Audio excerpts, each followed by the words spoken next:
All the participants. మనం ఇంతకుముందు కలిసాము, ఓరియంటేషన్లో కలిసాము. So I wish you all happy new year. And first of all I'm very sorry, ఎందుకంటే ఈరోజు ఒక రిమోట్ ఏరియాలో ఆల్మోస్ట్ ఒక 500 స్టూడెంట్స్కి ఒకటి మోటివేషనల్ సెషన్ ఉండే మార్నింగ్ నుండి ఈవినింగ్ వరకు. అక్కడ అది చెప్పి నేను కార్లో రావడం కొంచెం లేట్ అయిపోయింది. కాదం కృష్ణమూర్తి గారికి ఇన్ఫార్మ్ చేశాను ఆల్రెడీ, నేను లేట్ రీచ్ అవుతానని. So let us start our session. First session మనకి ఏంటంటే అన్లర్న్. అందరికి ఏంటంటే ఒక డౌట్ వస్తుంది, ఏంటంటే మనం లెర్నింగ్ అంటే ఏంటో తెలుసు మనకి, అన్లర్న్ అంటే ఏంటి అంటే మనకి ఏదైతే ఇంతకుముందు మనం నేర్చుకొని ఉన్నామో దాన్ని మళ్ళీ తీసేసేసి దాన్ని అంటే అన్లర్న్ చేసి దాని ప్లేస్లో కొత్త దాన్ని మనం నేర్చుకోవడాన్ని రీలర్న్ అంటారు. ఫస్ట్ రీలర్న్ చేసే ముందు ఏం చేయాలంటే అన్లర్న్ చేయాలి. నేను లాస్ట్ టైం మీకు సెషన్ అప్పుడు కూడా నేను చెప్పాను, నేను కలెక్టర్ని, నేను ప్రెసిడెంట్ ఆఫ్ ఇండియాని, నేను ప్రైమ్ మినిస్టర్ని, నేను ఒక మినిస్టర్ కొడుకుని, నేను ఒక మినిస్టర్ బావమర్దిని, నేను ఐఏఎస్ ఆఫీసర్ని, నేను ఐపీఎస్ ఆఫీసర్ని అని మీ బ్రెయిన్లో ఏదన్నా ఉంటే ఫస్ట్ సెషన్కి వచ్చే ముందు ఏం చేయండి అంటే మీరు దాన్ని తీసి డస్ట్బిన్లో పారేసి వచ్చి సెషన్లో కూర్చోండి. ఇప్పుడు నేను ఇది అని మీరు అనుకున్నారనుకోండి, ఇక్కడ నేర్చుకోవడానికి ఏం ఉండదు. మన బ్రెయిన్ చెప్పేస్తుంది, నీకు ఆల్రెడీ తెలుసు, నువ్వు ఫుల్ తోపు నువ్వు, కాబట్టి నువ్వు నేర్చుకోవాల్సిన అవసరం లేదు, నువ్వే 10 మందికి చెప్పేవాడి, నువ్వేంటి నేర్చుకుంటావు అంటది మన బ్రెయిన్. నేను మీకు లాస్ట్ సెషన్లో చెప్పి ఉంటాను, ఎందుకంటే నేను ఫార్మా కంపెనీలో నేషనల్ సేల్స్ మేనేజర్ పొజిషన్లో ఉన్నాను 2013 వరకు. అంటే నేను 2 countries incharge, Nepal and India 2 countries ఇన్ఛార్జ్గా చేస్తున్నాను. అది రిజైన్ చేసి నేను బయటకు వచ్చాను. అప్పుడు నేనేమనుకునేవాడిని అంటే ఇండియాలో కానీ నేపాల్లో కానీ లేకుంటే ఆల్ ఇండియా మీటింగ్స్ కానీ నేను అరేంజ్ చేసేవాడిని. అరేంజ్ చేసినప్పుడు అక్కడ బ్రహ్మాండంగా మాట్లాడేవాడిని.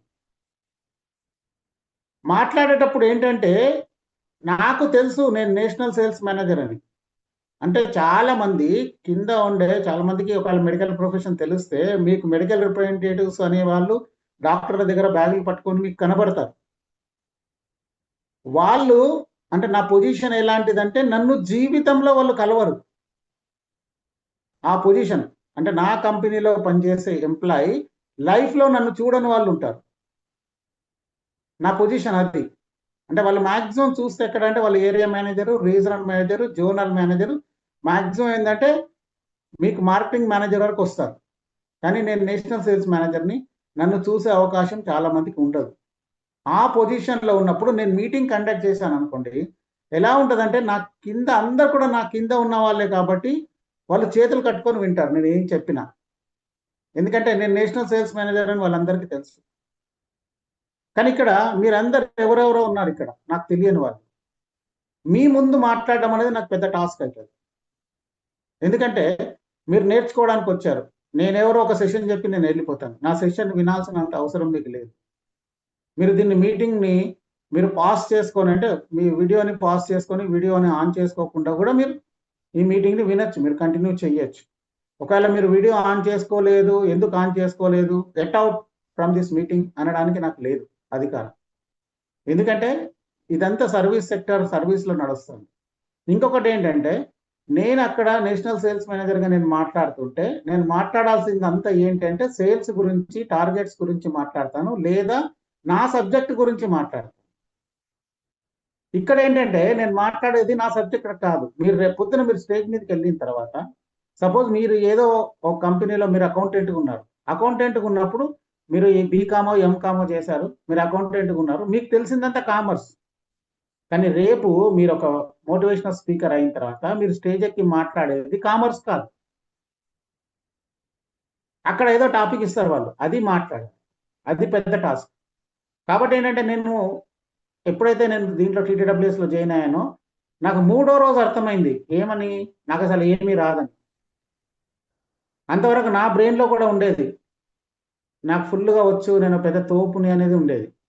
కానీ 3వ రోజు నాకు అర్థమైపోయింది నాకు అసలు ఏం రాదనేది, నేర్చుకోవాల్సింది చాలా ఉంది. కాబట్టి అందరు కూడా మనం లెర్న్ చేసే ముందు మనం ఏం చేయాలంటే, మీరు ఒక స్టూడెంట్‌కి ఇక్కడ కూర్చోవాలంటే, మీరేం చేయాలంటే, మీ బ్రెయిన్‌లో ఉన్నది ఏదన్నా ఉంటే అది తీసి బయట పడేసేసి, నాకేమీ రాదు, నేను నేర్చుకోవడానికి వచ్చాను, ఇక్కడ నేను నేర్చుకుంటున్నాను అని చెప్పేసేసి మీరు కూర్చోవాలి. ఇప్పుడు ఇదే అన్‌లెర్న్. ఇప్పుడు మీరేమనుకుంటున్నారంటే, నేను ఇంతకుముందు నేర్చుకున్నదంతా కూడా ఇక్కడ ఏం పనికి రాదు. నేను ఒక అకౌంటెంట్‌ని, నేను ఎంకామ్ చేశాను, లేకుంటే నేను టీఎస్‌టీ చేశాను, నేను ఒక అడ్వకేట్‌ని, నేను ఒక ఎంబీఏ గ్రాడ్యుయేట్‌ని, పోస్ట్ గ్రాడ్యుయేట్‌ని, మీరు ఏదైతే అనుకుంటున్నారో అది ఇక్కడ పనికిరాదు. ఎందుకంటే ఇక్కడ క్వాలిఫికేషన్ సంబంధం లేదు. ఎందుకంటే ఒక్కొక్కసారి ఇక్కడ అసలు ఏమీ క్వాలిఫికేషన్ ఉండదు. వాళ్ళు బ్రహ్మాండంగా మాట్లాడేస్తారు. కాబట్టి ఏంటంటే అది మనకి రాదు. మనం ఇక్కడ ఫుల్‌గా ఖాళీ బ్రెయిన్‌తో వచ్చి కూర్చోవాలి. దీనికి ఎగ్జాంపుల్ ఏంటంటే, మనం ఇంతకుముందు బ్యాంక్‌కెళ్తే, బ్యాంక్‌లో మనం ఏం చేసేవాళ్ళం?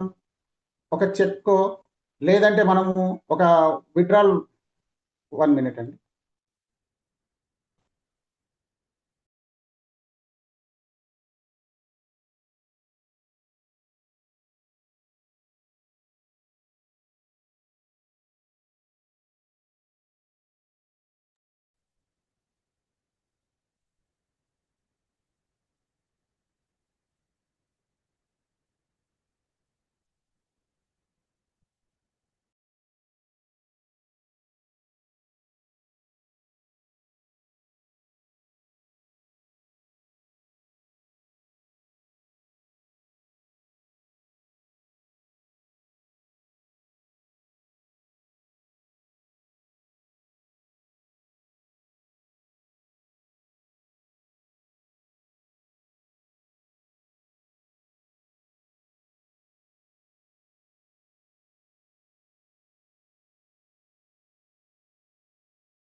ఓకే. సారీ అండి. ఒక ఫోన్ కాల్ వచ్చింది. ఎందుకంటే అర్జెంట్‌గా వచ్చి కూర్చున్నాను. ఫోన్‌లో జాయిన్ అయ్యాను నేను.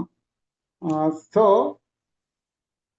మనకేంటంటే మనం ఇంతకుముందు బ్యాంక్‌లో మనం చెక్కేసి, మనం టోకెన్ తీసుకొని, లేదంటే మనం విత్‌డ్రాయల్ ఫార్మ్ ఫిల్ చేసి, మనకి ఇప్పుడు చంటి గారికి తెలుసు. విత్‌డ్రాయల్ ఫార్మ్ ఇచ్చేసేసి వాళ్ళకు టోకెన్ ఇచ్చేవాళ్ళు మనకి. అది తీసుకెళ్ళి కూర్చుండేవాళ్ళం. ఊరికే కూర్చోవడం ఎందుకని అక్కడ వాళ్ళు పేపర్‌లు కూడా పెట్టేవాళ్ళు బ్యాంక్ వాళ్ళు. ఆ రోజు న్యూస్ పేపర్ చదువుకుంటూ కూర్చుండేవాళ్ళు. కూర్చున్న తర్వాత టోకెన్ నంబర్ 27 అని పిలిస్తే మనం వెళ్ళేసేసి అది ఆ ఇత్తడిదో ఏదో ఒక చిన్న బిల్ల ఉండేది, అది తీసుకెళ్ళి అక్కడ ఇస్తే వాళ్ళు మనకి క్యాష్, ఎంత క్యాషో అంత ఇచ్చేవాళ్ళు. ఇది రొటీన్‌గా మనం చాలా సంవత్సరాలు, చాలా జనరేషన్స్ మనం బ్యాంక్‌లో పని చేసాం. ఇప్పుడెళ్ళి మీరు విత్‌డ్రాయల్ ఫార్మ్ ఇచ్చి టోకెన్ తీసుకోండి చూస్తా బ్యాంక్‌లో. ఎవరైనా తీసుకుంటారా? అసలు విత్‌డ్రాయల్ ఫార్మ్ ఇస్తారా బ్యాంక్‌లో? టోకెన్ ఇస్తారా? ఇవ్వరు. సార్ మీరెళ్ళి ఏటీఎంలో తీసుకోండి సార్ అంటారు. అసలు ఏటీఎంకెళ్ళడం మానేశారు చాలా మంది. మీకు ఒక సర్ప్రైజింగ్ థింగ్ ఏంటంటే, నేను ఆల్మోస్ట్ 1½ ఇయర్ నుంచి నా జేబులో ఏటీఎం కార్డ్స్ లేవు. ఏ కార్డ్ లేదసలు. ఎందుకంటే డ్రైవింగ్ లైసెన్స్ అవన్నీ కూడా ఇప్పుడు మనకి దీంట్లోనే మొబైల్‌లోనే చూయించొచ్చు. ఆ ఏటీఎం కార్డ్స్ అవసరం లేదు. మనం ఫోన్‌పే‌లో అవి చేస్తున్నాం. అసలు నేను ఏ కార్డ్స్ ఈవెన్ పర్స్ వాడడం మానేశాను నేను. ఎందుకంటే ఇప్పుడు మనకి కొత్త కొత్త టెక్నాలజీ వస్తుంది. కొత్త కొత్తగా మారిపోతుంది. బ్యాంకింగ్ సిస్టమ్ అంతా కొత్తగా మారుతుంది. ఇంతకుముందు మనకి SBH state bank of Hyderabad gun foundry బ్రాంచ్‌లో దాదాపుగా ఒక 100 మంది ఎంప్లాయీస్ పనిచేసేవాళ్ళండి. 100 మెంబర్స్ ఎంప్లాయీస్ ఉండేవాళ్ళు. అంటే మెయిన్ కౌంటర్ అది మెయిన్ బ్రాంచ్. అంటే మొత్తం అన్నిటికి హెడ్ ఆఫీస్ అదే. పైనేమో అంతే అకౌంట్స్ సెక్షన్ అవన్నీ ఉండేవి. కింద పబ్లిక్ డీలింగ్ సెక్షన్ ఉండేది. అంటే క్యాష్ కౌంటర్స్ అవి ఉండేవి. అక్కడ ఒక 100 మంది ఎంప్లాయీస్ పనిచేసేవాళ్ళు. నేను మొన్నెళ్లి చూసి షాక్ అయ్యాను. గన్ ఫౌండరీ బ్రాంచ్‌లో 8 మంది ఎంప్లాయీస్ ఉన్నారండి. Only 8 members. అది కూడా ఖాళీగుంది బ్యాంక్ అంతా. అసలు ఎవరు లేరు. అంటే ఇప్పుడు మనం ఏంటంటే ఏదైతే మనకి చెక్కు లేదా విత్‌డ్రాయల్ ఫార్మ్ అవి అన్‌లెర్న్ చేస్తే తప్ప దీన్ని లెర్న్ చేసుకోలేము. ఈ కొత్త సిస్టమ్‌ని మనం. కాబట్టి ఏంటంటే అన్‌లెర్న్ అనేది సో ఇంపార్టెంట్. అది ఎందుకు అంటే మీరు కొత్త కొత్త విషయాలు నేర్చుకోవాలంటే పాత విషయాల్ని మర్చిపోవాల్సిందే. ఇప్పుడు ఆడవాళ్ళు పెళ్ళైన తర్వాత పుట్టింటి నుంచి అత్తగారింటికెళ్ళినప్పుడు మా ఇంట్లో అలా ఉంటది, మా ఇంట్లో ఇలా ఉంటది, నేను ఇలాగే ఉంటాను, ఇలాగే చేస్తాను. మా ఇంట్లో అందరికి వంకాయ కూర అంటే ఇష్టం, నేను వంకాయ కూర చేస్తాను అన్నారనుకోండి, ఇంకా అక్కడ వాళ్ళ అత్తగారికి ఆమెకి 3వ రోజు నుంచి స్టార్ట్ అయిపోతుంది వార్. వాళ్ళు ఏం చేస్తారంటే అక్కడికి వెళ్ళిన తర్వాత పుట్టింటి విషయాలన్నీ ఇంకా పక్కన పెట్టేస్తారు. పెట్టేసేసి అత్తవారింట్లో ఏముంటుంది, వాళ్ళు ఎలా ఉంటారు, వాళ్ళ ఆయనకి ఏమి ఇష్టం, వాళ్ళ మామయ్యకి ఏమి ఇష్టం, వాళ్ళ అత్తమ్మకి ఏమి ఇష్టం, వాళ్ళ మరిదికి ఏమి ఇష్టం, ఇవి చూసుకొని అవి చేస్తూ ఉంటారు. అంటే వాళ్ళు కూడా అక్కడ అన్లర్న్ చేస్తున్నారు. చేసుకొని అత్తవారింట్లో ఏముందో అది రీలర్న్ చేస్తున్నారు. లేకుంటే జీవితం నడవదు. ఇప్పుడు సపోజ్ ఇప్పుడు మనకి అవినాష్ ఖాజా గారు ఉన్నారు. తను ఇప్పుడు విజయవాడలో ఉన్నారనుకోండి. విజయవాడలో ఉంటే తను విజయవాడ నుంచి సపోజ్ ఏ క్యాలికట్ ట్రాన్స్ఫర్ అయింది అనుకోండి. లేదు లేదు మా విజయవాడలో ఇలా ఉంటుంది, మా విజయవాడలో అలా ఉంటుంది, నేను ఇలాగే ఉంటాను అని అనుకుంటే క్యాలికట్లో అవి దొరకాలిగా మీకు. కాబట్టి ఏంటి, విజయవాడ మర్చిపోవాల్సిందే మీరు, అక్కడికి వెళ్ళి కొత్త నేర్చుకోవాల్సిందే. నేను ఒకసారి చండీగఢ్కి వెళ్ళాను. నేను రెగ్యులర్గా అప్పుడు చండీగఢ్ వెళ్ళేవాడిని. వెళ్ళినప్పుడు ఒక 5-6 డేస్ అక్కడ ఉండేవాడిని. ఫస్ట్ టైం చండీగఢ్కి వెళ్ళినప్పుడు నాకు ఏమనిపించింది అంటే, బస్ మధ్యలో ఒక ఢిల్లీ టు చండీగఢ్ మధ్యలో ఆపారు. ఆపినప్పుడు అక్కడ ఒక మనకి హరిత రిసార్ట్ లాంటిది ఒకటి ఉంది, అక్కడ హోటల్ ఉంది. ఆ హోటల్లో అందరు టిఫిన్ చేయడానికి అని ఆపారు. ఆపితే నేను దిగేసేసి నేనేమనుకున్నానంటే, ఇక్కడ మనకి ఇడ్లీ, దోశ, వడ, పూరి ఇవి ఇష్టం కదా మనకి. ఇడ్లీ ఇడ్లీ తింటే అదేదో మనకి ఒక సాటిస్ఫాక్షన్ అన్నట్టు మనకి. సో అక్కడ వెళ్ళేసేసి నేను ఇడ్లీ ఉందా అన్నాను. ఉంది అన్నాడు వాడు. వాడు ఉంది అనడంతో నాకు ఎంత సంతోషం అయిపోయిందంటే, ఫస్ట్ టైం చంద్రుడి మీద నీల్ ఆర్మ్స్ట్రాంగ్ కాలు పెట్టినంత సంతోషం అయిపోయింది నాకు. అదేదో కొత్త కనిపెట్టినట్టు, అయ్యో ఇది నా కొరకే పుట్టింది అన్నట్టుగా అనిపించింది నాకు. సరే ఒక ప్లేట్ ఇవ్వండి అంటే 75 రూపీస్ అన్నాడు. సరే 75 రూపీస్ పోతే పోయిందని 75 రూపీస్ ఇచ్చి నేను ఇడ్లీ తీసుకున్నాను. తీసుకున్న తర్వాత నేను చూస్తే ఆ ఇడ్లీలో స్పూన్ పెట్టి ఇడ్లీని ఇట్లా కట్ చేసి తిందామంటే స్పూన్ వంగిపోతుంది. దాంతో మేకలు కొట్టుకోవచ్చు బ్రహ్మాండంగా ఇడ్లీతో.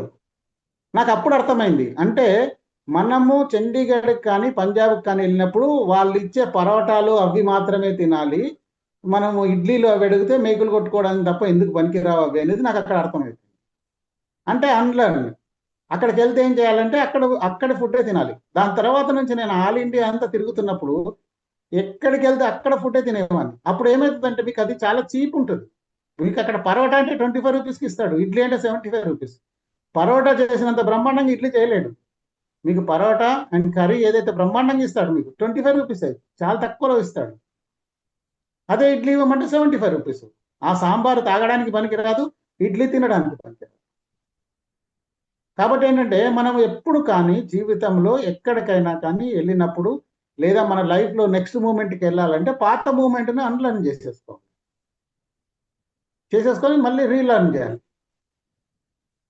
సరే హోస్ట్ ఎవరు ఉన్నారో కాస్త నాకు ఇది ఒకటి కోహోస్ట్ ఇస్తారా? నెక్స్ట్ నేను దీంట్లో జాయిన్ అయిపోయాను, మనం డెస్క్ టాప్లో జాయిన్ అయ్యాను. వెంకట్రావు అప్పన్న గారు అని ఇంకోటి ఉంటుంది చూడండి.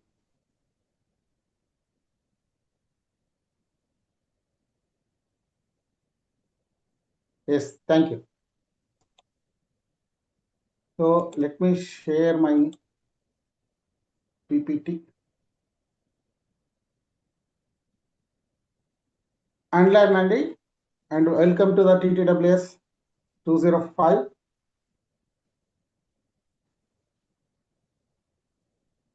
What is unlearning?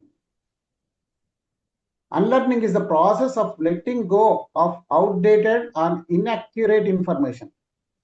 మనకు ఒక్కోసారి ఏమైపోతుందంటే, చిన్నప్పటి నుంచి మనకు కొన్ని ఇన్యాక్యురేట్ ఇన్ఫర్మేషన్స్ వస్తాయి. మనకు ఇన్యాక్యురేట్ ఇన్ఫర్మేషన్ వచ్చినప్పుడు దాన్ని మనం జస్ట్ తీసి పక్కన పెట్టేస్తాం.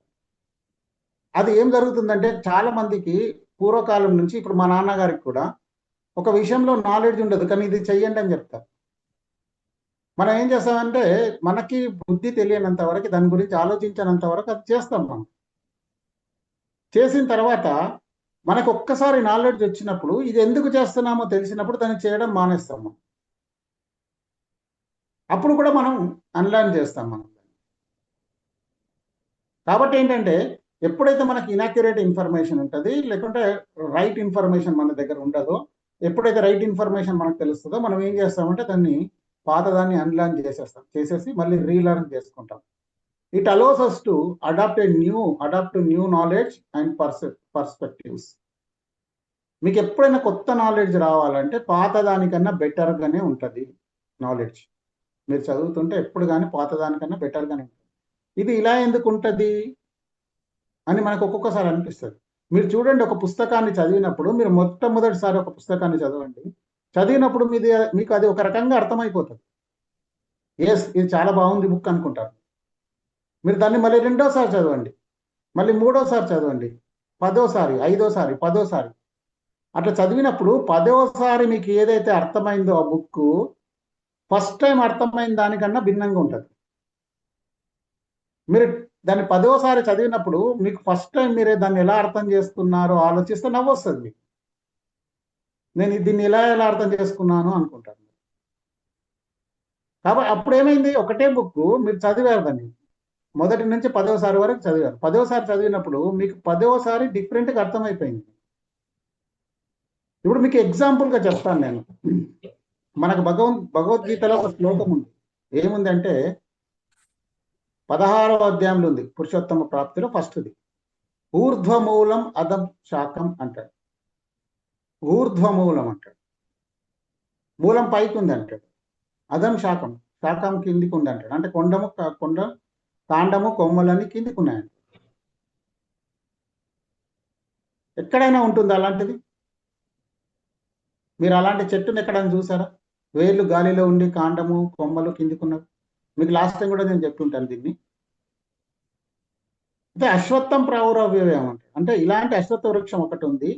చందాంసి యస్య పర్ణాన్ని సత్వం వేద ప్రవేదవిత్ అంటే మీరు అలాంటి వృక్షాన్ని కనుక్కున్నప్పుడు, మీరు అలాంటి వృక్షాన్ని చూసినప్పుడు మీరు పురుషోత్తముడు అవుతారు, మీరు పరిపూర్ణంగా మీరు జ్ఞానవంతులు అవుతారు అంటే. అలాంటి వృక్షం ఎక్కడ కనుక్కోవాలి మనం? దాన్ని చెప్పండి ఒకసారి, ఎక్కడ చూడాలి అలాంటిది? అంటే దాన్ని బాగా ఆలోచిస్తే మనకు అర్థమైంది ఏంటంటే, భగవంతుడు శ్రీకృష్ణుడు మన గురించే చెప్పాడు. ఊర్ధ్వమూలం, మన మూలం పైకి ఉంది. అధం శాఖం, శాఖం కొమ్మలు కాండం కిందికి ఉంది. కాబట్టి ఇప్పుడు మన గురించే చెప్పాడు, నీ గురించే నువ్వు తెలుసుకోరా నాయన అని చెప్పాడు. ఇప్పుడు మనం మొట్టమొదటిసారి దాన్ని చదివిన దానికి రెండోసారి నేను ఒకసారి ఫస్ట్ టైం చదివినప్పుడు నేను అడిగాను, ఒక గురువు గారికి అడిగితే ఏమన్నాడంటే, ఇలాంటి అశ్వత్థ వృక్షం అనేది ఒకటి ఉంటుంది, మనం ధ్యానం చేసి భగవంతుని మనం దర్శనం చేసుకుంటే, అంటే మనం నెక్స్ట్ స్టేజ్కి అటైన్ అయితే మనకు అలాంటి అశ్వత్థ వృక్షం కనబడుతుంది. కానీ నిజానికి ఆయన చెప్పింది ఏంటి? మన గురించి చెప్పాడు, అంటే మన బాడీ గురించి చెప్పాడు. మన బాడీలో పైన మూలం ఇక్కడ ఉంది, కిందికి కాండము కొమ్మలు కిందికి ఉన్నాయి. అంటే ఇక్కడి నుంచి వచ్చిన దాంతోనే ఇదంతా నడుస్తుంది. కాబట్టి శ్రీకృష్ణ భగవానుడు ఏం చెప్పాడంటే, నీ గురించి నువ్వు తెలుసుకో, నీ బాడీ గురించి నువ్వు తెలుసుకో అన్నాడు. ఇప్పుడు మనకి అట్లాగే మొట్టమొదటి శ్లోకం ఒకటి వస్తుంది, ధర్మక్షేత్రే కురుక్షేత్రే సమవేతాయుశ్చవ మామకా పాండవశ్చైవ కిము కురువత సంజయ. ధృతరాష్ట్రుడు అడుగుతున్నాడు సంజయుని ఏమనంటే, ధర్మక్షేత్రే కురుక్షేత్రే, ధర్మక్షేత్రమైన కురుక్షేత్రంలో, అంటే ధర్మ యుద్ధం జరుగుతున్న కురుక్షేత్రంలో సమవేతాయుత్సవ, అందరు కూడా సమరానికి ఉత్సాహంగా సన్నిధులై అందరు రెడీగా ఉన్నారు. మామకా పాండవశ్చైవ, మామక అంటే మా వాళ్ళు, నా కొడుకులు, నా పిల్లలు, పాండవశ్చైవ పాండవులు, కిం కురువత సంజయ, ఏం చేస్తున్నారు?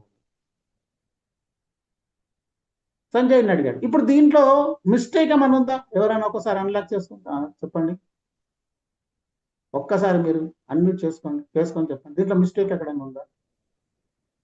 ఏం లేదు సార్, మిస్టేక్ ఏం లేదు. అంటే అసలు పాండవులు, మా వాళ్ళు పాండవులు యుద్ధ రంగంలో ఏం చేస్తున్నారు ఇప్పుడు నాకు చెప్పు అని ధృతరాష్ట్రుడు అడిగాడు. ధృతరాష్ట్రుడికి కళ్ళు లేవు కాబట్టి అడిగాడు. దీంట్లో మిస్టేక్ లేదు, ఎక్కడ కూడా తప్పు లేదు, అవునా కాదా? ఇప్పుడు ఇది లెర్నింగ్, మనం నేర్చుకున్నాం. ఏమని? ధర్మక్షేత్రే కురుక్షేత్రే సమవేతాయుత్సవ మామకా పాండవశ్చైవ కిమ కురువత సంజయ్. అంటే ధర్మక్షేత్రమైన కురుక్షేత్రంలో అందరు సమరానికి సన్నిధులై ఉన్నారు, మా వాళ్ళు పాండవులు ఏం చేస్తున్నారు చెప్పు సంజయ. ఇది నేర్చుకున్నాం. ఇప్పుడు దీన్ని అన్లర్న్ చేయాలంటే రీలర్న్ ఒకటి చేయాలి మరి, అంటే మనకు నిజమేందో అర్థం కాదు.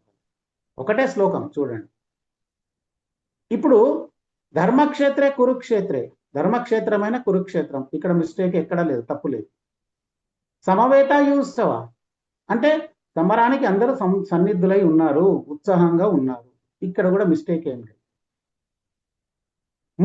మూడో వాక్యంలో మామక పాండవశ్చైవ, ఇక్కడ ఉన్నది అంత మిస్టేక్. అంటే ఇప్పుడు పాండవులు ఎవరు? పాండురాజు కొడుకు. పాండురాజు ఎవరు? ఆయన తమ్ముడు. అయితే ఈయనకి కళ్ళు కనబడవు, ఈయన ఫిజికల్లీ హ్యాండిక్యాప్డ్ కాబట్టి పాండురాజు ఈయన గురించని ఆయన రాజ్యం చేశాడు. ఎన్ని రోజులు? చాలా రోజులు చేశాడు.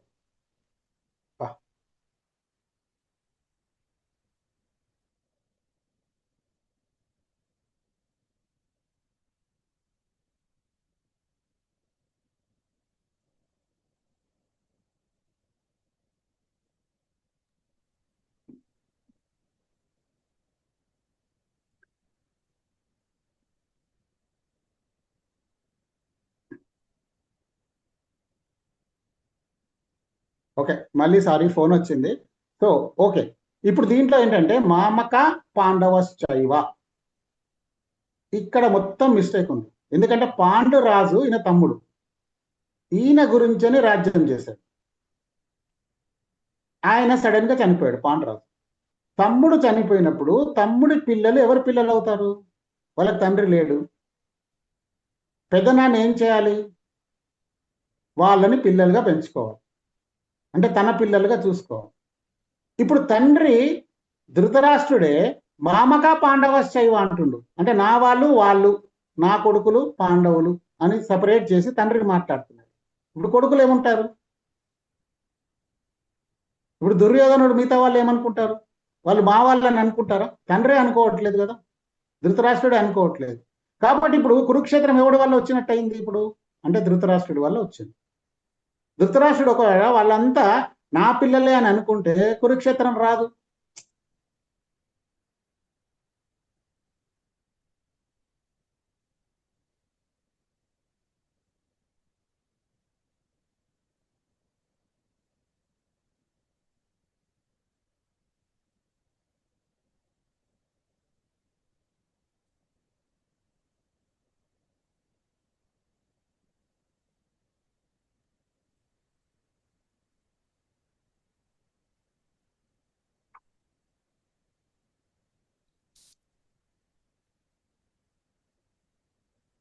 సో డిస్టర్బెన్స్ కంటిన్యూ ఉంది, సారీ. అయితే ఏంటంటే ఇప్పుడు చూడండి, ఇప్పుడు మీరు అన్లర్న్ రీలర్న్ చేయాల్సిన అవసరం ఉందా లేదా అక్కడ శ్లోకం మీద? ఖచ్చితంగా ఉంది. ఇప్పుడు మీరు మిమ్మల్ని ఎవరైనా కానీ అడిగారనుకోండి కురుక్షేత్రం ఎందుకు వచ్చిందంటే ఇప్పుడు చెప్తారు మీరు ధృతరాష్ట్రుడి వల్లనే వచ్చింది, అందులో దుర్యోధనుడు తప్పు లేదు. ఎందుకంటే ధృతరాష్ట్రుడు నా వాళ్ళు నీ వాళ్ళు అని అనుకున్నాడు కాబట్టే దుర్యోధనుడు కూడా అనుకున్నాడు. ఇది మనకు అక్యురేట్ ఇన్ఫర్మేషన్ లేనప్పుడు మనం అన్లర్న్ చేసుకొని రీలర్న్ చేసుకోవాలి. Unlearning is crucial for personal and professional growth. మీరు ఎప్పుడైనా ఎక్కడైనా మీరు ఒక అకౌంటెంట్ జాబ్ చేస్తున్నారు, రేపు పొద్దున మేనేజర్ అవుతారు. అప్పుడు ఏం చేయాలంటే మీరు మేనేజర్గానే ఆలోచించాల్సి వస్తుంది. మీరు అకౌంటెంట్గా ఆలోచిస్తానంటే కుదరదు. మీ యొక్క బ్రెయిన్ అప్గ్రేడ్ అయిపోవాలి. అప్గ్రేడ్ అయిపోవాలంటే ఏంటంటే అకౌంటెంట్ దగ్గర ఉన్న ఏదైతే ఇన్ఫర్మేషన్ ఉందో అదంతా మీరు అన్లర్న్ చేశారు. మేనేజర్కి ఏదైతే ఇన్ఫర్మేషన్ కావాలో అది రీలర్న్ చేస్తారు. ఇప్పుడు మీకు క్లియర్గా అర్థమైంది అనుకుంటాను. నేను చెప్పేంత వరకు అయితే చెప్తున్నాను, ఎందుకంటే అన్లర్న్ రీలర్న్ అనేది దిస్ ఇస్ మోస్ట్ ఇంపార్టెంట్. రేపు మీకు జరిగే ఏవైతే సెషన్స్ ఉంటాయో దానికి ముందు ఫస్ట్ సెషన్ ఇది ఎందుకు పెట్టారు అంటే ఇక్కడ మీరు ఖచ్చితంగా అన్లర్న్ చేసుకోవాల్సిందే. నా దగ్గర ఇన్ఫర్మేషన్ ఉంది, నేను ఇంత తోపు, నేను అది ఏమీ పనికిరావండి మొత్తం. Meet the group. ఇప్పుడు గ్రూప్ లీడర్ అవుట్డేటెడ్ నాలెడ్జ్ ఉందనుకోండి, వదిలేసేయండి, మార్చుకోండి. అలాగే రీసెర్చర్స్ లిమిటెడ్ బిలీఫ్స్ ఉంటాయి కొన్ని, అవన్నీ వదిలేసేయండి. మీరు వచ్చిన తర్వాత మళ్ళీ రీసెర్చ్ చేస్తూ ఉండండి. రీసోర్స్ కలెక్టర్ అంటే ఇదంతా కూడా మీరు ఒక్కొక్క దగ్గర మీరు ఇట్లా యాక్ట్ చేస్తూ ఉంటారు. పాస్ట్ ఫెయిల్యూర్స్ ఏమైనా ఉన్నాయనుకోండి అది వదిలేసేయండి అక్కడ కూడా. అండ్ సమ్మరైజర్, ఈగో అండ్ ప్రైడ్ దాని గురించి అని మీరు వదిలేసుకొని మొత్తం సమ్మరైజ్ చేసుకొని రెడీ అయిపోవాలి. అండ్ నెక్స్ట్ బ్యాక్గ్రౌండ్లో ఏం జరుగుతుందంటే మీకు చాలా సార్లు మనకి ఏంటంటే మనకి ఇలా ఉంది అలా ఉంది నాకు ఇది ఉంది అది ఉంది అని మనకు బ్రెయిన్ చెప్తా ఉంటుంది. ఇప్పుడు మీకు సెషన్స్ స్టార్ట్ అయిన తర్వాత కూడా మీకు ఒక 10 days వరకు 15 days వరకు మీకు ఇదే నడుస్తూ ఉంటుంది లోపల చర్నింగ్. ఇదేంది అదేంది ఇలా ఏంది నేను ఇది నేను అది నేను నాకు ఇది తెలుసు నాకు అది తెలుసు జరుగుతూ ఉంటుంది. అదంతా కూడా మీరు వదిలేసేయండి. మీరు ఎప్పుడైతే మీరు పర్ఫెక్ట్గా మీరు ఒక నేను ఇది నేర్చుకోవాలి అని మీరు వచ్చి కూర్చున్నారో నేర్చుకోవడానికి సిద్ధపడ్డారో మీకు నాకు ఏం తెలియదని మీరు ప్రిపేర్ అయ్యారో అప్పుడు మీరు మాక్సిమం నేర్చుకోగలుగుతారు. మీరు ఫస్ట్ థింగ్ చేయాల్సింది ఏంటంటే ఎవరైనా కానీ మీకు ఇన్ఫర్మేషన్ ఇవ్వడానికి వచ్చిన వాళ్ళు అంటే మీకు ట్రైనర్స్ ఎవరైతే ఉన్నారో ఆ ట్రైనర్స్ రాగానే వాళ్ళ సెషన్ ఇవ్వగానే మీరు ఏం చేయాలంటే ఫస్ట్ క్వశ్చన్స్కి ప్రిపేర్ కండి. ఇప్పుడు అవినాష్ గారు కూర్చున్నట్టుగా ఇలా చేతులు కట్టుకొని కూర్చోవాల్సిన అవసరం లేదు. మీరు రాసుకుంటూ ఉండండి, నోట్ చేస్తూ ఉండండి.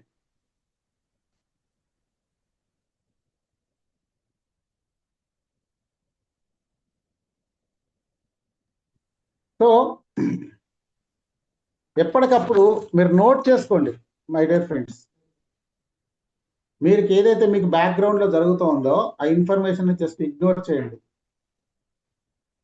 మీరు ఇగ్నోర్ చేసి మీరు ఎప్పటికప్పుడు మీరు నోట్ చేసుకుంటూ ఉండండి. దాని మీద మీకు మెంటర్స్ ఉంటారు. మళ్ళీ ఇప్పుడు సుబాని గారు ఉన్నట్టుగా మీకు ఒక మెంటర్ ఉంటారు. ఒక 5 మెంబర్స్కి ఒక మెంటర్ని అలాట్ చేస్తారు. దానికి ఒక గ్రూప్ నేమ్ పెడతారు. ఇవన్నీ ఏంటంటే ఒక సిస్టమిక్ ప్రాసెస్లో నడుస్తూ ఉంటుంది.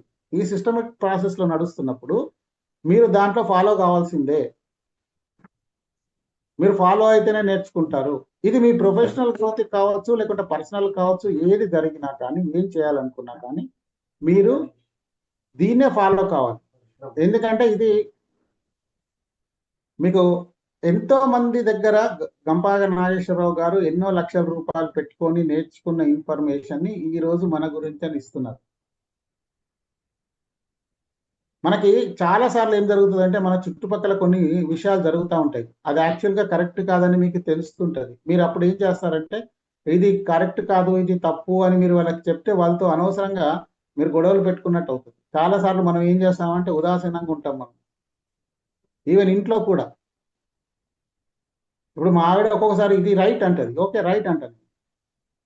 ఎందుకు తెలుసా? నాకు ప్రశాంతత కావాలి, ఆమె ఒప్పుకోవడం కాదు. నాకు ఇప్పుడు ఆమెను ఒప్పించడం కాదు నాకు కావాల్సింది, నాకు ఇంట్లో ప్రశాంతత కావాలి. ఎందుకంటే ఎక్కడెక్కడో తిరిగి వచ్చినప్పుడు నాకు ఇంట్లో సరే ఇప్పుడు ఆమె ఏమనుకుంటుందో అనుకోనిండి, దానివల్ల నాకేం ఎఫెక్ట్ లేనప్పుడు నేను ప్రశాంతంగా ఉంటాను. ఓకే నువ్వు అన్నదే రైట్ అంటాను.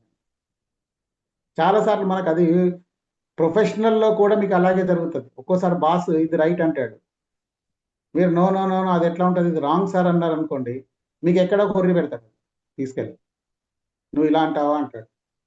కాబట్టి ఏంటంటే మనం చాలాసార్లు మనకి బ్యాక్గ్రౌండ్లో మీకు ఇప్పటివరకు మీకు ఏదైతే సొసైటీ పరంగా ఫ్యామిలీ పరంగా ఏవైతే జరుగుతున్నాయో ఇప్పుడు కూడా మీకు అలాంటి చర్నింగ్సే జరుగుతూ ఉంటుంది మీకు నేర్చుకుంటున్న కొద్ది. దాన్ని ఏం చేయాలంటే పక్కన పెట్టేశారు. ఒకవేళ నిజంగానే మీకు బాగా డౌట్ ఉందనుకోండి, మీరు రాసుకొని ఆ డౌట్ని క్లారిఫై చేసుకోండి. మీకు చాలాసార్లు మనం ఒక శ్లోకాన్ని చదువుతాం, అందరు తినేప్పుడు చదువుతారు దాన్ని, శాంతిమంత్రం అంటారు దాన్ని. సహనా భవతు సహనౌ భునక్తు సహ వీర్యం కరవావహై తేజస్వినావధీతమస్తు మా విద్విషావహై ఓం శాంతి శాంతి అని శాంతి మంత్రం. అదేంటంటే సార్ అన్మ్యూట్ చేయండి మాట్లాడుతున్నారు. సో ఓం సహనా భవతు అంటే ఏంటంటే మీరు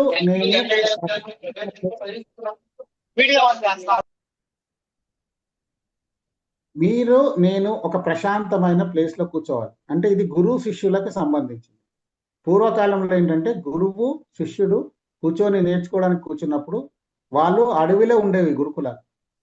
కాబట్టి ఏంటంటే వాళ్ళు కూర్చోవడానికి ఒక మంచి ప్లేస్ కావాలి. అంటే జంతువులు రాని ప్లేసు, పాములు తేళ్ళు ఇలాంటివి రాని ప్లేసు, కీటకాలు రాని ప్లేస్ ఉండాలి.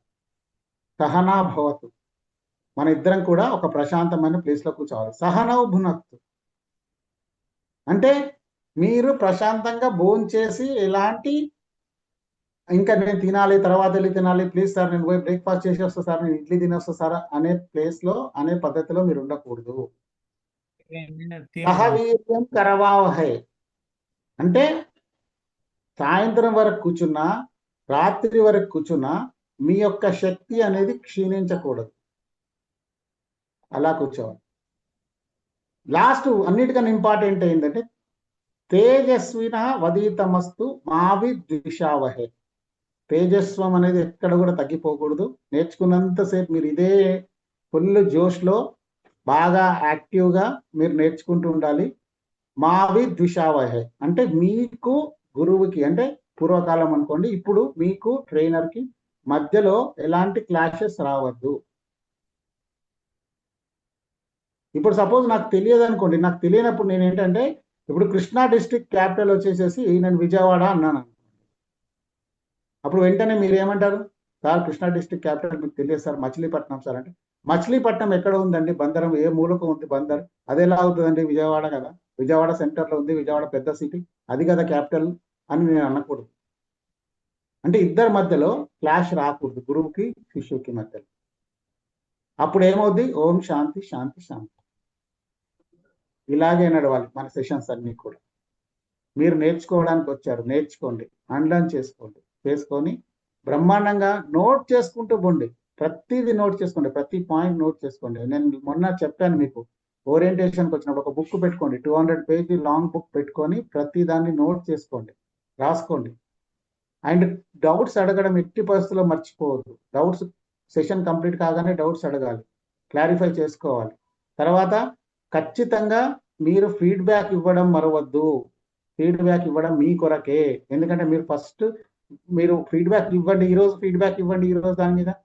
అలాగే 25 డేస్ తర్వాత లేదా 21 డేస్ తర్వాతనో లాస్ట్ సెషన్కి లాస్ట్ డే రోజు మీరు ఫీడ్బ్యాక్ ఇవ్వండి. మీకు అర్థమైపోతుంది first video and last video ఎలా ఉందో మీకే అర్థమవుతుంది, డెవలప్ ఎలా ఉంది ఏంటి, మీరు ఎంతవరకు మీరు ఎంత పర్ఫెక్ట్గా వీడియో చేస్తున్నారని మీకు అర్థమవుతుంది. కాబట్టి మీ గురించి మీరు ఫీడ్బ్యాక్స్ ఇవ్వండి. ఓకే. అండ్ బ్యాక్గ్రౌండ్లో మనకి ఎగ్జాంపుల్ ఆఫ్ కన్ఫర్మేషన్ బయాస్, మనకి ఎప్పుడు కూడా కన్ఫర్మేషన్ గురించి మనకి చర్నింగ్ నడుస్తూ ఉంటుంది. ఇది ఎస్, ఇది ఓకేనా కాదా, ఇది ఎలా జరుగుతుంది. And not seeking out objective facts, ఇదంతా లాట్ ఆఫ్ ఇన్ఫర్మేషన్ ఉందండి. ఇప్పటికీ చాలా లేట్ అయిపోయింది కాబట్టి మీకు నేను మొత్తం కూడా అవుట్లైన్లో చెప్తూ వెళ్తాను.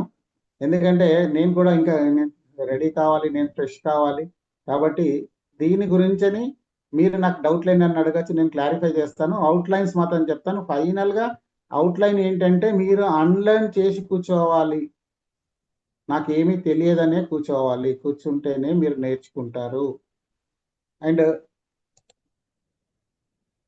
వై అన్లర్న్, ఎందుకు అన్లర్న్ చేసుకోవాలి? The world is full of information overloaded.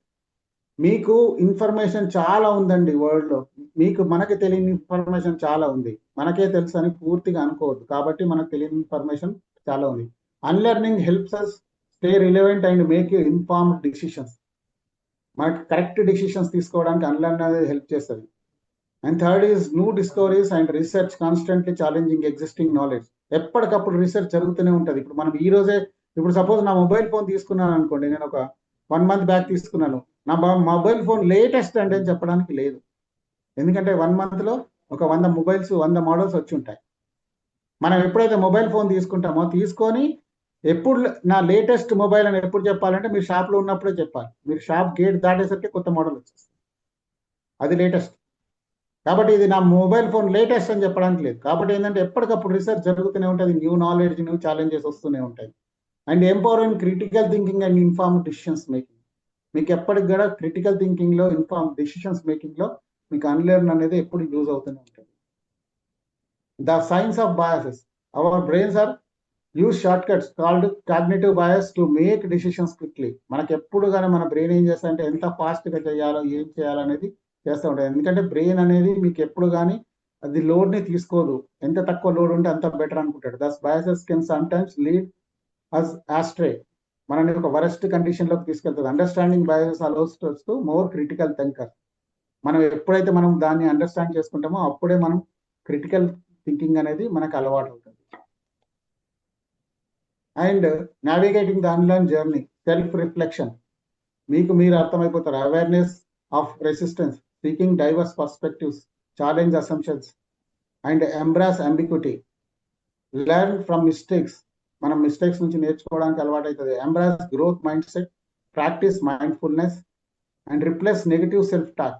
ఎప్పుడు కానీ చాలాసార్లు మనం ఏం చేస్తామంటే, మీరు ఎప్పుడైనా కానీ సింగిల్గా ఉండి మీరు చూసుకోండి, మీరు సింగిల్గా ఉన్నప్పుడు, మీరు ఎప్పుడు కానీ సింగిల్గా ఉన్నప్పుడు మీరు ఒక్కసారి ఫ్యూచర్లో చూసుకోండి, ఎప్పుడు మీకు నెగిటివే వస్తుంటుంది. మీ థింకింగ్స్ అన్ని, మీ థాట్స్ అన్ని నెగిటివే ఉంటాయి. కాబట్టి వాటిని ఎప్పుడు కానీ మీరు చేంజ్ చేసుకోవడానికి ప్రయత్నించండి. స్మాల్ స్టెప్స్ అండ్ పేషెన్స్, మనకి ఎప్పుడు చిన్న చిన్న స్టెప్స్ తీసుకోవడానికి యూజ్ అవుతుంది. సీక్ సపోర్ట్ అండ్ ఫీడ్బ్యాక్, ఎప్పుడైనా మీకు ప్రాబ్లం వచ్చినప్పుడు సపోర్ట్ తీసుకోండి. సెలబ్రేట్ ప్రోగ్రెస్, చిన్న చిన్న వాటికి కూడా సెలబ్రేట్ చేయండి ప్రోగ్రెస్ని. బీ ఓపెన్ టు చేంజ్, ఎప్పుడు కానీ మీరు చేంజ్కి రెడీ ఉండండి ఎప్పటికప్పుడు కూడా. So cultivating A life long learning culture promotes adaptability and resilience. మనకు అడాప్టబిలిటీని ఎక్కడ పోతే, నేను చెప్పాను కదా ఇప్పుడు చండీగఢ్ పోతే నేను ఏం తినాలనేది నాకు అర్థమైపోయింది. అండ్ రెసిలియన్స్, మనకు క్రిటికల్ ప్రాబ్లమ్స్ నుంచి మనం బయట ఎలా పడాలో అర్థమవుతుంది. అండ్ పర్సనల్ అండ్ ప్రొఫెషనల్ గ్రోత్కి పనికి వస్తుంది. ఇన్నోవేషన్ అండ్ క్రియేటివిటీ ఇంప్రూవ్స్, మీరు ఎప్పుడు కానీ అన్లర్న్ చేసుకుంటే, ఎప్పటికప్పుడు కొత్త విషయాలు నేర్చుకుంటుంటే, పాత వారిని మర్చిపోతూ ఉంటే, మీకు ఎప్పుడు కూడా ఎప్పుడు ఇన్నోవేషన్కి, కొత్త కొత్త క్రియేటివ్ థింకింగ్కి అర్థమవుతుంది. మనం క్రియేటివ్ థింకింగ్ అనేది మనం మానేస్తాం. మీరు ఒక్కసారి ఆలోచించుకోండి, నేను మళ్ళీ దాని గురించి పూర్తి కంప్లీట్ డిస్కస్ చేస్తాను మీతో. Decision making and problem solving enhances, ఎప్పుడు డిసిషన్ మేకింగ్ అండ్ ప్రాబ్లమ్ సాల్వింగ్ని ఎన్హాన్స్ చేస్తూ ఉంటుంది unlearn. And with this I conclude. Thank you. ఎందుకంటే ఇప్పటికి చాలా లేట్ అయిపోయిందని చెప్పేసి నేను కొంచెం క్విక్గా చేశాను. ఇది నేను ఏదైతే నా పీపీటీ ఉందో నేను గ్రూప్లో షేర్ చేస్తాను. సుబాని గారు నేను గ్రూప్లో పంపిస్తాను, ఒకసారి అందరికీ పంపించండి, అది చదువుకోండి. దాంట్లో ఏమైనా డౌట్స్ ఉంటే కూడా మీరు గ్రూప్లో పెట్టండి. నేను గ్రూప్లో ఉన్నాను కాబట్టి నేను I can answer it. So thank you all. Any questions, మీరు ఒక 2-3 క్వశ్చన్స్ ఉంటే నాకు అడగచ్చు, నేను I can. Thank you. Before that thank you so much sir. ఒక కాంప్లికేటెడ్ కాన్సెప్ట్ ని మీకున్న తక్కువ సమయంలో చాలా చక్కగా వివరించారు. ఈవెన్ ఒక లేమెన్ కూర్చున్నా కానీ, ఏమీ తెలియని వ్యక్తి కూర్చున్నా కానీ అసలు ఆర్ట్ ఆఫ్ అన్లెర్నింగ్ అంటే ఏంటి, మనం లెర్న్ చేసుకోవాలంటే, మనకి తెలియని విషయాన్ని గురించి తెలుసుకోవాలి అంటే, మనకున్న ఆ విషయం పట్ల మనకున్న అజ్ఞానాన్ని వదిలేసి మళ్ళీ రీలెర్నింగ్ చేసుకుంటే మనం చాలా చక్కగా ఆ విషయాన్ని నేర్చుకోగలం అనే విషయాన్ని గురించి చాలా చక్కగా వివరించారు సార్. ముందుగా న్యూ ఇయర్ విషెస్ తో పాటు మీరు మొదలుపెట్టి రీలెర్న్ అండ్ అన్లెర్న్ అనే కాన్సెప్ట్ ని లింక్ చేసి, భగవద్గీత లాంటి గొప్ప గొప్ప మహాకావ్యాలతో, శ్లోకాలతో వీటిని లింక్ చేసి, ఈ ఆర్ట్ ఆఫ్ అన్లెర్నింగ్ అంటే ఎలా ఉండాలి, దానివల్ల మనకు కలిగే లాభాలు ఏంటి అనేది చాలా చక్కగా వివరించారు సార్.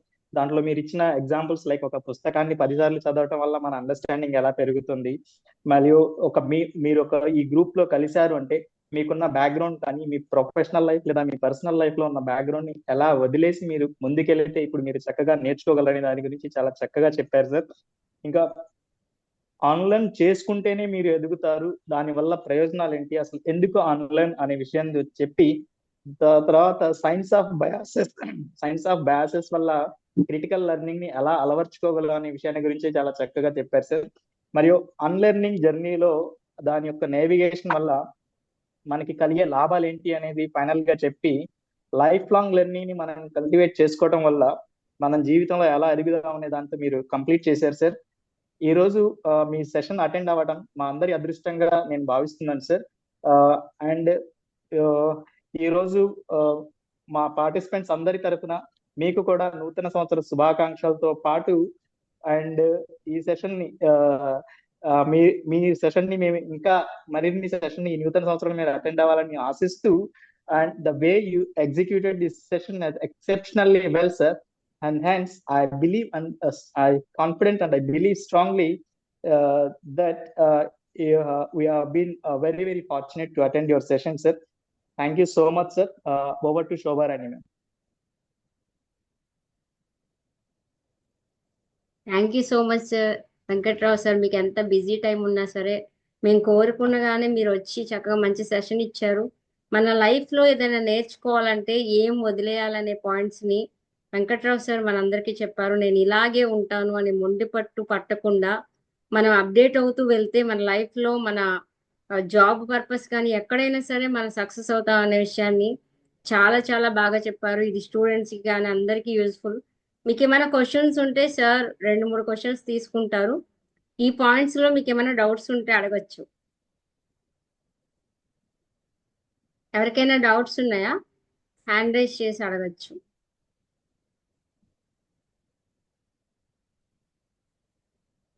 పర్లేదు, మాట్లాడండి. మాట్లాడాలి అనుకుంటున్నారు కానీ భయపడుతున్నట్టున్నారు. సో మీకు ఏ డౌట్ ఉన్నా అడగచ్చు. సార్ ఇన్ఫార్మర్ డెసిషన్స్ అంటే ఏంటి?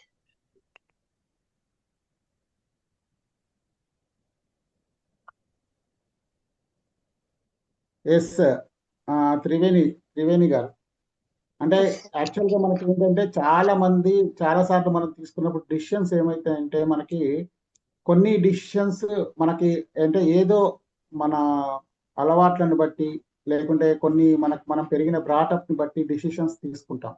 అలాంటి డిసిషన్స్ మనం తీసుకున్నప్పుడు అవి యాక్చువల్గా ప్రజెంట్ కండిషన్లో రాంగ్ అయిపోతాయి. కాబట్టి వాటిని మనం ఎలా తీసుకోవాలి అనే దాన్ని మనకు అన్లర్న్ నేర్పుతుంది. మీరు ఏంటంటే పాత దాన్ని ఇప్పుడు మీరు ఇంట్లో ఒక రకంగా ఒక పద్ధతిలో పెరిగి వచ్చారు. వచ్చిన తర్వాత మీరు సపోజ్ ఒక సాఫ్ట్వేర్ కంపెనీలో పనిచేస్తున్నాను అన్నారు. సాఫ్ట్వేర్ కంపెనీలో మీ యొక్క లీడర్ ఎవరైతే ఉన్నారో, మీ టీం లీడర్ ఎవరైతే ఉన్నారో, అక్కడ మీ సాఫ్ట్వేర్ కంపెనీలో ఉన్నది మీరు పెరిగిన దానికి బ్రాటప్కి సూట్ కాకపోవచ్చు. అప్పుడు మీరు తీసుకునే డిసిషన్స్ ఏమైతే అంటే రాంగ్ అవుతాయి. కాబట్టి మీరు అక్కడికి వెళ్ళినప్పుడు కొత్తగా మీరు డిసిషన్స్ తీసుకోవడానికి మీరు అన్లర్న్ చేస్తారు.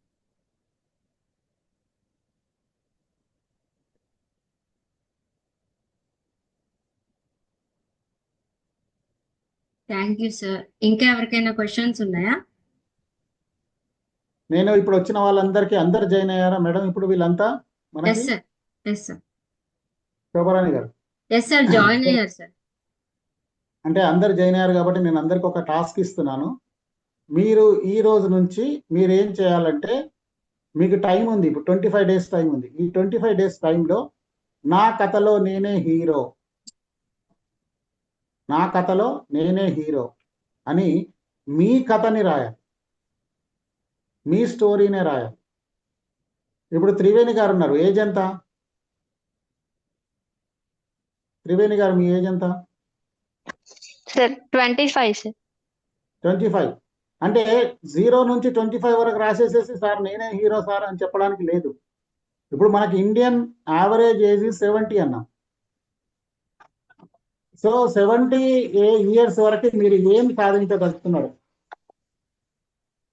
మీరు 70 years వరకు మీ గోల్ ఏం పెట్టుకున్నారు? 70 years వరకు మీరు ఎలా బతకాలనుకుంటున్నారు? 70 years వరకు మీరు ఏం చేయాలనుకుంటున్నారు? అంతవరకు రాయాలి. అర్థమైందా మీకు? సపోజ్ మీరు 100 years అనుకుంటున్నారు, మీరు లైఫ్ 100 years వరకు మీరు ఎలా ఉండాలనుకుంటున్నారు? మీ కథకి మీరే హీరో.